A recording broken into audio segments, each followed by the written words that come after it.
Welcome everyone to our juvenile Gurukul. আজকে আমরা class 12 এর স্যাম্পল পেপারে কেমিস্ট্রি পার্টের সেকশন সিটা কমপ্লিট করব। সেকশন এটা আর সেকশন বিটা আমার আগের দুইটা ভিডিওতে কমপ্লিট করা আছে, তো আজকে আমরা সেকশন সিটা কমপ্লিট করব। আমাদের সেকশন সি এর ফার্স্ট কোশ্চেনটা হচ্ছে একটা ম্যাচ যেখানে দেওয়া আছে amino acid, thymine, insulin, phosphodiester linkage and uracil. আর এখানে ম্যাচ যে কলাম 2 এর মধ্যে দেওয়া আছে প্রোটিন, নিউক্লিক অ্যাসিড, ডিএনএ আর জুইটারান। তো ফার্স্ট অফ অল আমরা অ্যামাইনো অ্যাসিডটা কি, অ্যামাইনো অ্যাসিডটা বলতে কি বুঝি সেটা আগে বুঝবো। তো অ্যামাইনো অ্যাসিড একটা মলিকিউল যেটা কম্বাইন করলে আমরা প্রোটিন পাই, যেটাকে আমরা কম্বাইন করার পর প্রোটিন ফর্ম হয়। মানে অনেকগুলো অ্যামাইনো অ্যাসিডকে যখন আমরা একসাথে একটা সিকোয়েন্স ওয়াইজ সাজাই তখন আমরা একটা প্রোটিন মলিকিউল পেয়ে যাই। আর অ্যামাইনো অ্যাসিডটা কে আমরা একটা আমাদের লাইফের বিল্ডিং ব্লকও বলতে পারি। তো দেন নেক্সট আসে থাইমিন। থাইমিন হচ্ছে একটা নাইট্রোজেনাস বেস, যেটা আমরা ডিএনএর মধ্যে পেয়ে যাই। ডিএনএর মধ্যে 4টা নাইট্রোজেনাস বেস আমরা পেয়ে থাকি। একটা হচ্ছে এডিনাইন, একটা হচ্ছে গুয়ানিন, একটা হচ্ছে সাইটোসিন আর একটা হচ্ছে থাইমিন। তো নেক্সট আছে ইনসুলিন। ইনসুলিনটা হচ্ছে একটা পেপটাইড হরমোন, যেটা আমাদের প্যানক্রিয়াটিক সেলের আইলেটস অফ ল্যাঙ্গারহ্যান্সের মধ্যে বিটা সেলের মধ্যে ইনসুলিন প্রডিউস হয়। তো এটা একটা মেন একটা অ্যানাবলিক হরমোন বলতেও আমরা বুঝতে পারি, যেটা আমাদের কার্বোহাইড্রেটের, ফ্যাটের, তারপরে প্রোটিনের মেটাবলিজমে হেল্প করে। তারপরে আর যেটা গ্লুকোজের যে অ্যাবজর্পশনটা আছে সেটাকেও প্রমোট করে দিতে পারে আমাদের। আর ইনসুলিনটা এক ধরনের প্রোটিন হিসাবেও আমরা বলতে পারি। তারপর নেক্সট আছে ফসফোডাইএস্টার লিঙ্কেজ।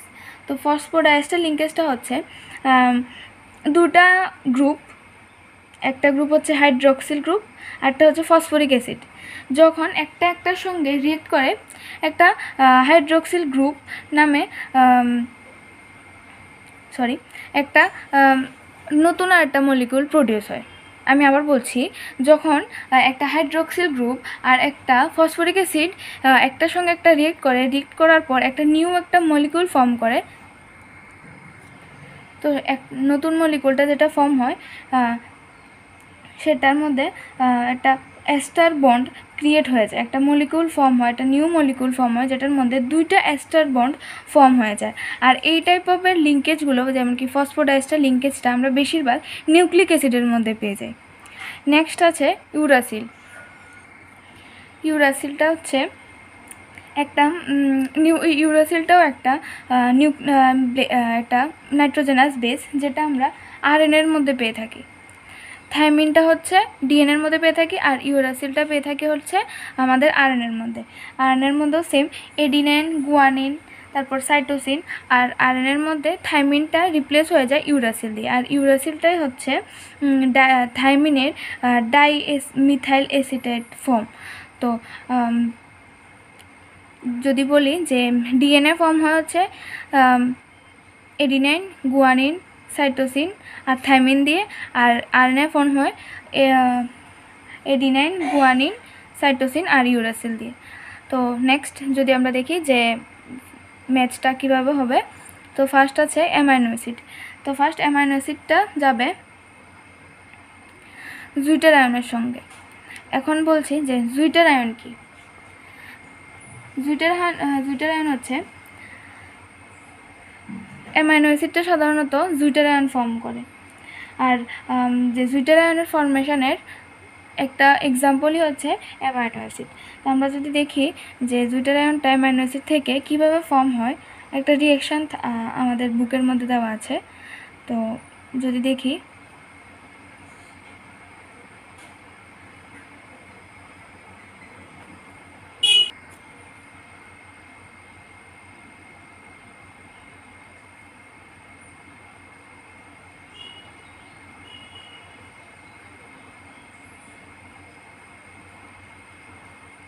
এইটাই হচ্ছে জুইটার আয়ন।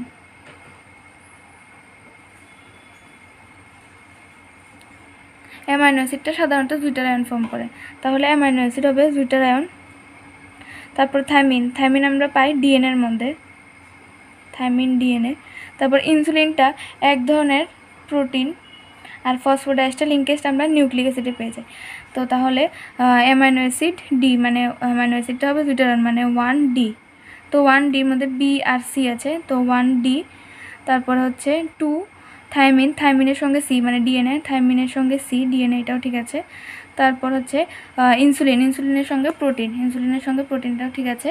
তারপর ফসফোডাইএস্টার লিঙ্কেজ নিউক্লিক অ্যাসিডের সঙ্গে আছে, তাহলে আমাদের অ্যান্সারটা হবে বি।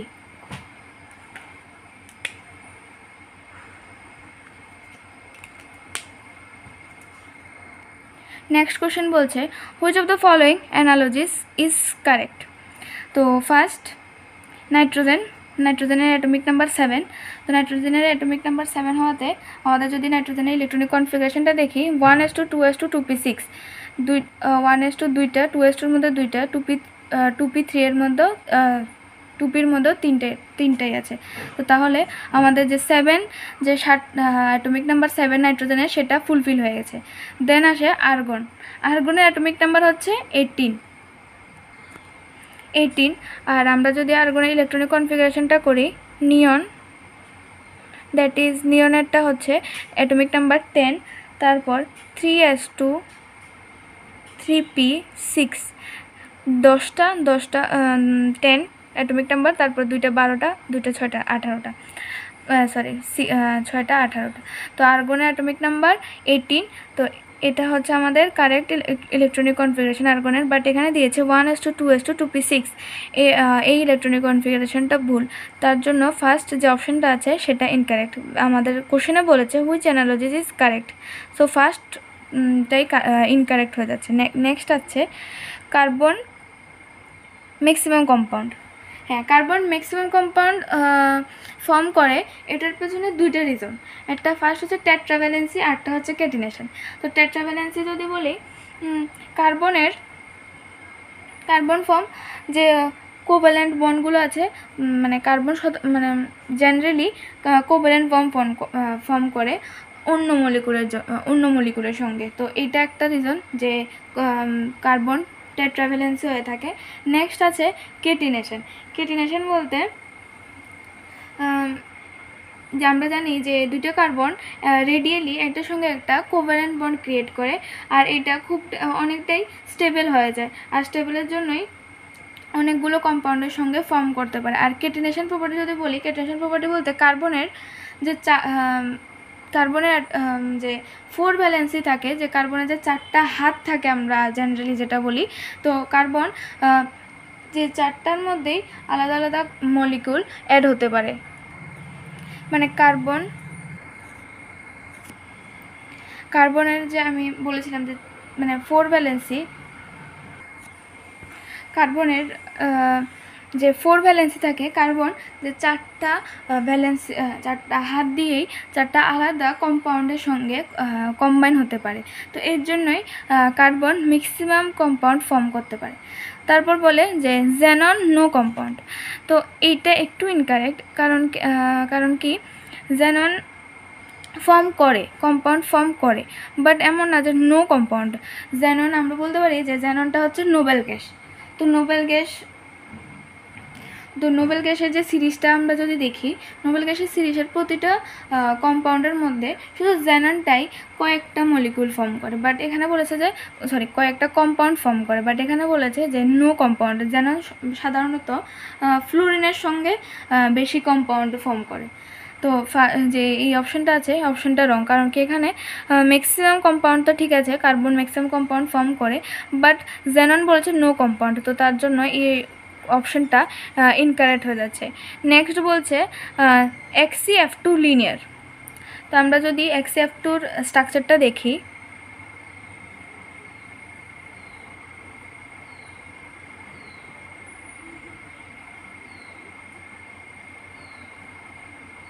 তো এটা হচ্ছে HCF2-র স্ট্রাকচার, যেটা লিনিয়ার, যেটার sp3 হাইব্রিডাইজড sp3d হাইব্রিডাইজেশন দেখায়। তো এই অপশানটা ঠিক আছে, যে xcf2টা লিনিয়ার, এটা ঠিক আছে। দেন বলছে যে clf3 ট্রায়াগোনাল প্ল্যানার। নেক্সট হচ্ছে ট্রায়াগোনাল প্ল্যানার বলছে। তো ফার্স্টে যদি আমরা clf3 যে স্ট্রাকচারটা VSEPR দিয়ে যদি আমরা বের করি তাহলে এমন আসবে clf3। তো VSEPR যদি আমরা বের করি 7 + 3 / 2 5। তো 5 হলে বন্ড পেয়ার থাকে 3টা, লোন পেয়ার থাকে 2টা, আর হাইব্রিডাইজেশন হয় sp3d। বাট এটার স্ট্রাকচারটা জিওমেট্রিটা হয় টি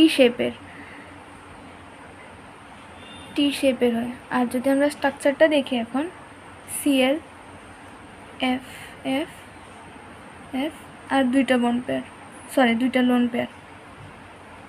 তো 2টা লোন পেয়ার আর 3টা, 1টা 2টা 3টা বন্ড পেয়ার। তো এটা একদম টি এর মতো লাগছে। তো তার জন্য এইটা জিওমেট্রিটাকে বলি আমরা টি শেপ। বাট এখানে বলেছে ট্রায়াগোনাল প্ল্যানার, তো তার জন্য এই অপশনটা রং।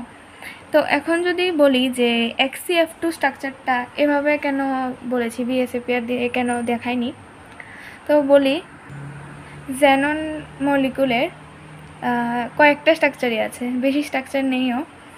আর যেগুলো যে 4-5টা আছে xcf2 xco2f2 এমন অনেকগুলো কয়েকটা 4-5টার মতো কম্পাউন্ড আছে যেগুলোর হাইব্রিডাইজেশন সহ স্ট্রাকচার সহ বইয়ের মধ্যেই, আমাদের এনসিইআরটি বইয়ের মধ্যেই দেওয়া আছে।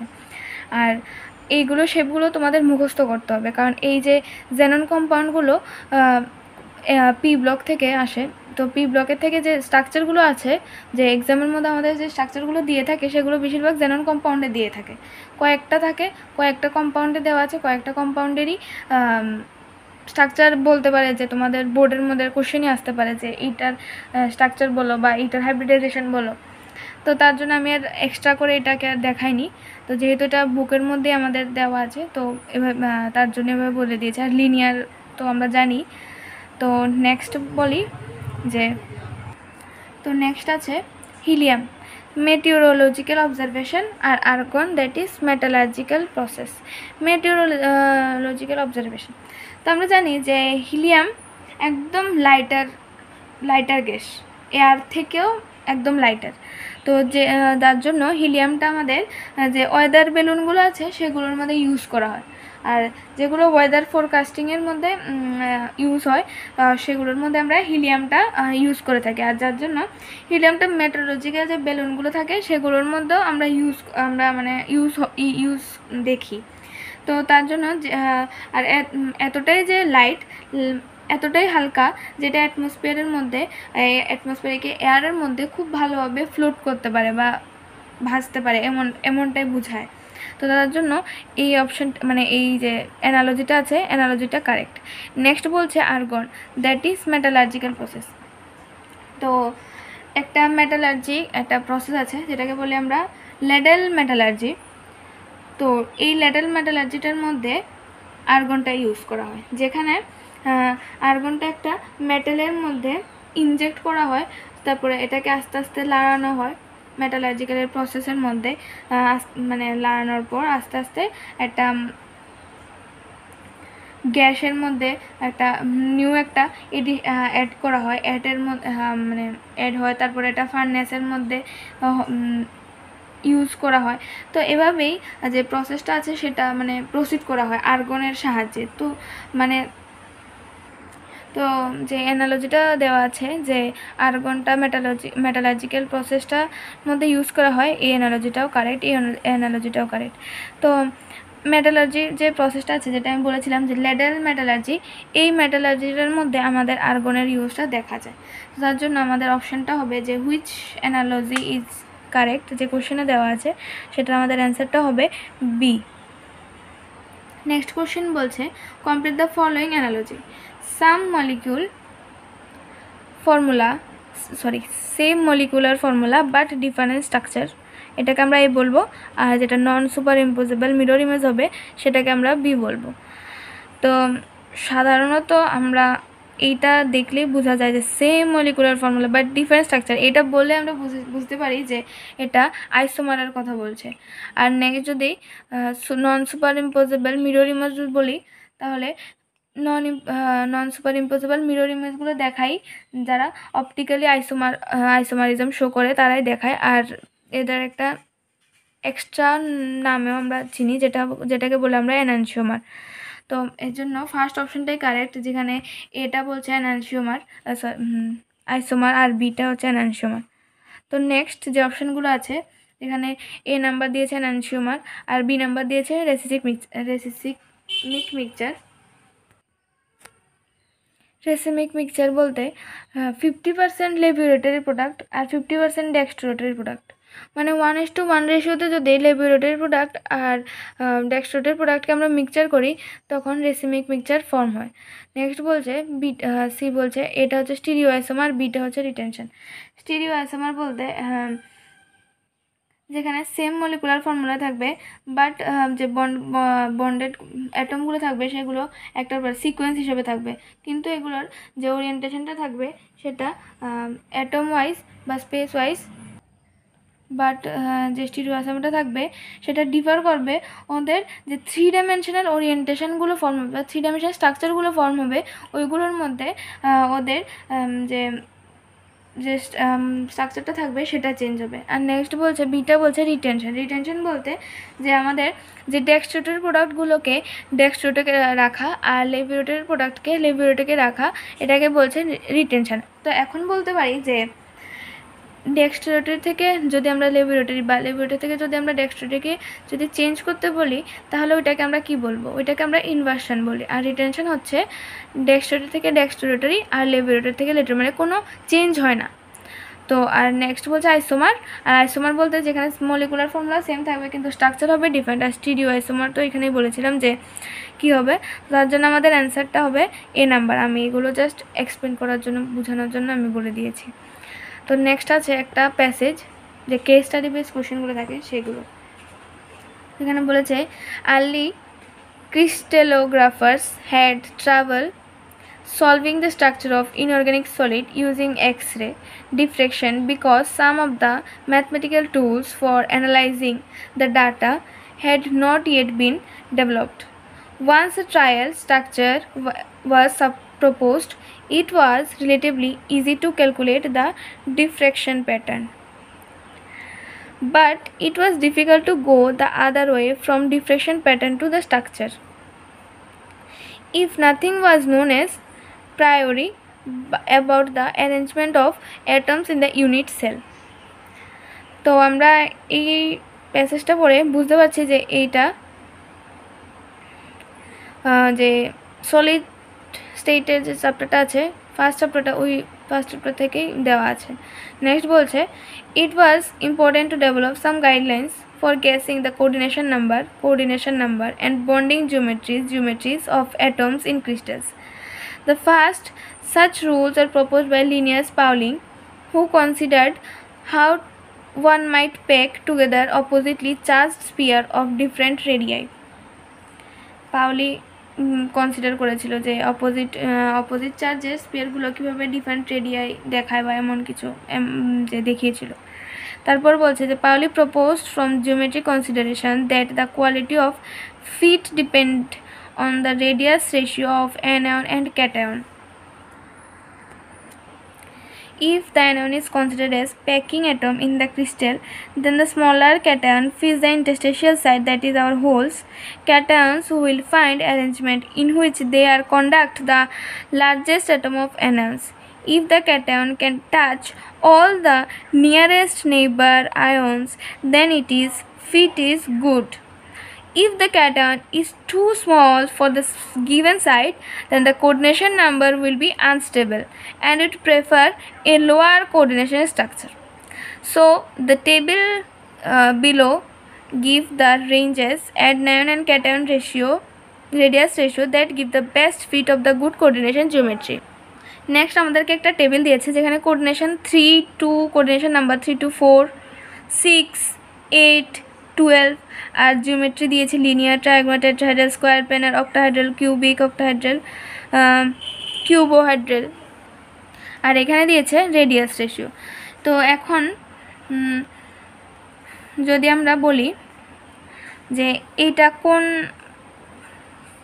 বেসিসে আমরা বুঝবো যে কোনটা কিভাবে হবে, রেডিয়াস রেশিও তো দেওয়া আছে যে আমরা এভাবে রেডিয়াস রেশিওটা কীভাবে বের করব, বা কি দেওয়া থাকলে কিভাবে আমরা একটা থেকে একটা অ্যানায়ন বা ক্যাটায়নের রেশিও বা রেডিয়াস রেশিওটা কীভাবে বের করবো, বা বের করেও জিওমেট্রি বা কোঅর্ডিনেশন নাম্বারগুলো কীভাবে দেখব। তো নেক্সট দেখি যে কোশ্চেনটা আছে, কোশ্চেনটা দেখি। The radius of Ag plus ion is 126 pm, that is the যে আমাদের ক্যাটায়নের রেডিয়াসটা আছে, ক্যাটায়নের রেডিয়াসটা দেওয়া আছে 126 pm, আর end of I minus that আমাদের যে অ্যানায়নের রেডিয়াসটা আছে, রেডিয়াসটা দেওয়া আছে 216 pm, পিকোমিটার, pm মানে পিকোমিটার। তারপরে বলছে the coordination of number of Ag plus ion is. তো এখন যদি দেখি কোঅর্ডিনেশন নাম্বার বলতে বের করতে বলেছে, তো আমাদের কোঅর্ডিনেশন নাম্বার বের করতে ফার্স্ট আমাদের কি বের করতে লাগবে, ফার্স্ট আমাদের রেডিয়াস রেশিও বের করতে লাগবে। তো আমাদের রেডিয়াস রেশিওটা বলছে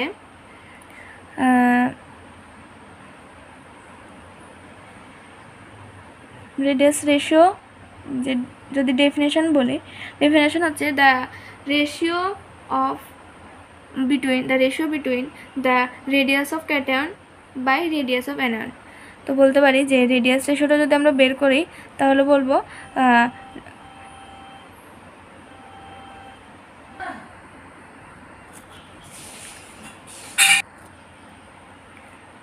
এটা হচ্ছে radius of cation divided by radius of anion.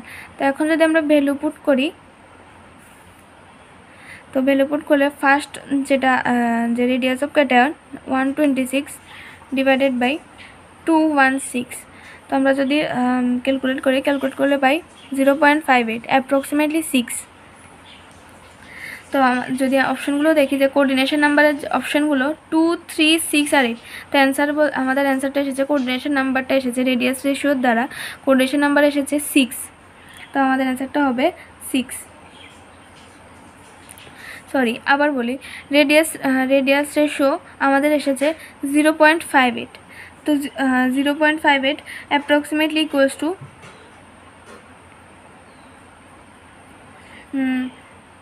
যে 0.414 আর 0.732 এর মধ্যে এই 0.58টা লাই করে। তো যদি তাহলে এখানে দুইটা আছে, একটা হলো 4 আর 6, 4 আর 6-এর রেডিয়াস রেশিওটা এই দুইটার মিডলের মধ্যে থাকে, তো 0.58টা এই দুইটার মিডলেই থাকবে। তো তাহলে আমাদের অ্যান্সার হতে পারে কোঅর্ডিনেশন নাম্বার 4 অথবা 6। তো আমাদের অ্যান্সারে দিয়ে মানে অপশনগুলোর মধ্যে 4 নাই, 6 দেওয়া আছে, তার জন্য আমাদের অ্যান্সারটা হবে 6।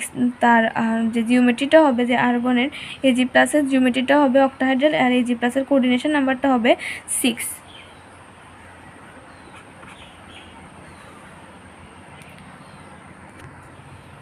নেক্সট কোশ্চেন বলছে a solid of AB has square planar structure. If the radius of cation A plus is 120 picometer, calculate the maximum possible value of anion B minus. তো এখন যদি আমরা দেখি ফার্স্টে রেডিয়াস রেশিও অ্যানায়নেরটা দেওয়া আছে 120 picometre, calculate the maximum possible value of anion. তো first একটা একটা করে যদি আমরা ট্রায়াল মেথড দিয়ে যদি করি, তাহলে ফার্স্ট যে 240 পিকোমিটার দিয়ে করলে রেডিয়াস রেশিওটা আছে 0.5। তারপরে সেকেন্ডটা যদি রেডিয়াস রেশিও দেখি 120 ডিভাইডেড বাই 270, এটা আসে 0.44। তারপরে আসে 120 ডিভাইডেড বাই 280 ইকুয়াল টু আসে 0.42, আর last and final 120 divided by 290 equals to আসে 0.41। তো এখানে বলছে যে স্কোয়ার প্ল্যানার স্ট্রাকচার বলে দিয়েছে। তো স্কোয়ার প্ল্যানার বলতে কোঅর্ডিনেশন নাম্বার আমরা 4 বলছি, আর আমাদের বলেছে কি maximum possible value of anion B. তো তো যেহেতু আমরা দেখছি এখানে স্কোয়ার প্ল্যানার বলে দিয়েছে, আর স্কোয়ার প্ল্যানারের যে রেডিয়াস রেশিওটা সবসময় লাই করবে 0.414 থেকে 0.732 এর মধ্যে লাই করবে। তো আমাদের রেডিয়াস রেশিওটা এখানে ম্যাক্সিমাম যেটা আছে সেটা 0.41 এসেছে। তো তার মানে আমাদের যে অ্যানায়নের যে রেডিয়াসটা হবে সেটা হবে 290। কেন কি আমাদের যে রেডিয়াস রেশিওটা আছে, রেডিয়াস রেশিওটা 0.41 আসে, আর 0.41টাই স্কোয়ার প্ল্যানারের ম্যাক্সিমাম পসিবল অ্যানায়নের ভ্যালু হতে পারে। তাহলে আমাদের অ্যান্সারটা হবে ডি, দ্যাট ইজ 290 পিকোমিটার। তারপরে লাস্ট কোয়েশ্চেন, সেকশন সি এর লাস্ট কোয়েশ্চেন আর স্যাম্পল পেপারের last question. A good fit is considered to be one where the cation can touch. তো আমরা যদি এখন প্যাসেজটাতে যাই, প্যাসেজটাতে একটা লাইন আছে যেখানে বলে যে if cation touch all of these nearest neighbor anions then it is fit is good। তো আমাদের কোশ্চেনে বলে যে a good fit is considered to be one where cation can touch all of its nearest or most of its nearest, some of its nearest and none of its nearest। তো আমাদের অ্যান্সারটা হবে এ number, যেখানে বলছে all of its nearest value।